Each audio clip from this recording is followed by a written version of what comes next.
Bad news sa mga Ginebra fans, mukhang hindi nga biro itong injury ni Justin Brownlee. Posibleng hindi na nga makabalik pa sa final series na ito. Kinakabahan nga at nababahala ngayon ang mga Ginebra fans dahil sa natamong injury kagabi ni Justin Brownlee. With under 7 minutes sa third quarter ay biglang napatakbo si Brownlee sa sideline ng Ginebra matapos nga niyang madislocate ang kanyang right thumb after niyang mag-dive sa loose ball. Pinalibutan nga kaagad siya ng mga medical staff ng Ginebra at ng PBA para ibalik ang kanyang na-dislocate na daliri, pero hindi nga ito naging madali sa kanila kung saan nahirapan nga sila sa pagbalik sa tama nitong alignment. Natagalan nga mga medics sa pag-assist kay Brownlee sa sideline at kitang-kita nga dito na hindi na kaya ni JB ang sakit. After nga ng ilang attempts ng mga medical staff na ibalik sa tamang alignment ang right thumb ni JB ay nag-decide nga ang Ginebra na idiretso na si Brownlee sa kanilang dugout at matapos nga ang kanilang pagsusuri ay binalita nga na hindi na makakabalik pa sa game si Brownlee dahil dadalhin na nga ito sa ospital. Umalis nga ng venue si Brownlee na hindi pa natatapos ang game para ipatingin ang kanyang possible fracture sa daliri. Ayon nga sa mga eksperto, ang mga ganitong klaseng ang injury ay umaabot sa 6 weeks ang quick recovery at posibleng umabot pa nga ito ng 6 months bago pa ito tuluyang mag-heal ng 100%. Dahil nga dyan ay malaki nga ang posibilidad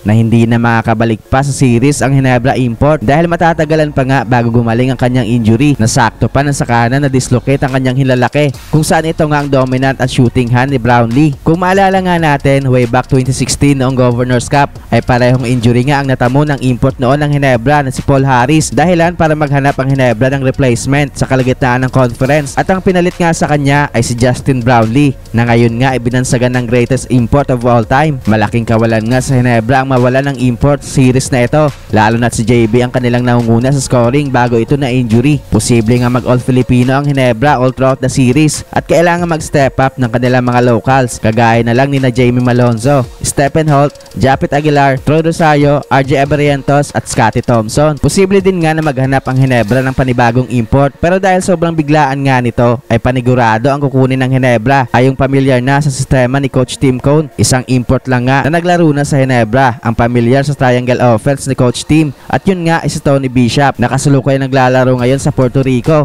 Pwede din nga kunin ng Ginebra si Ange Kwame na pamilyar din sa sistema ni Coach Tim Cone dahil lagi nga itong nandun sa mga practices ng Gilas Pilipinas. Pero sana nga ay hindi gaanong kaseryoso ang injury ni Brownlee at para makabalik pa nga ito sa series. Magandang panoorin ang tapatan nila ni Rondae Hollis Jefferson pero wala na nga tayong magagawa dahil biglaan itong nangyari. Ang magagawa lang nga natin ay ipagdasal ang kalagayan ni Brownlee at sana mabilis nga ang pagaling nito. Nababahala din nga ang mga Pinoy fans sa posibleng hindi paglaro ni JB sa FIBA Asia Cup sa Saudi Arabia pero matagal pa naman nga ito kaya may time pa nga ang Gilas na mag-adjust kung hindi pwede makalaro si JB. Ngayon nga ay wala pang update sa kalagayan ngayon ng Ginebra import kung makakabalik pa sa series na ito pero maraming Ginebra fans pa rin nga ang hoping na hindi seryoso ang kanyang injury dahil sobrang kailangan nga siya ngayon ng Ginebra lalo na't lamang na sa series ang TNT. Kaya abangan na lang nga natin ang magiging balita sa lagay ni Brownlee sa mga susunod na oras. Alam kong marami nga ngayon ang nakaabang, mapa Ginebra fans man yan o TNT.